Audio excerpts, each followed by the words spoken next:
निवडणुकीत पाडू यंत्राचा वापर विरोधकांना कदाचित संपवण्यासाठी तर नाही ना, असा सवाल काँग्रेस आमदार विजय वडेट्टीवार यांनी केला आहे। तर हे यंत्र केवळ निवडणुकीत डिस्प्ले सुव्यवस्थित दिसण्यासाठी वापरलं जाणार असल्याचं भाजपचे आमदार सुधीर मुनगंटीवार यांनी म्हटलंय। म्हणजे ईव्हीएम मशीनला असं कोणतेही यंत्र सरसकट गावग्यात जाणार नाही, फक्त डिस्प्लेच्या पुरतं मर्यादित।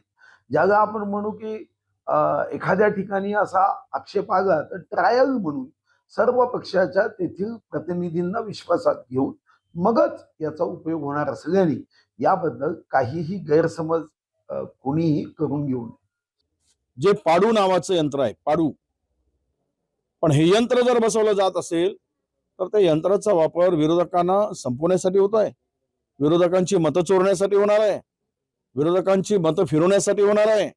काय नेमकं आहे?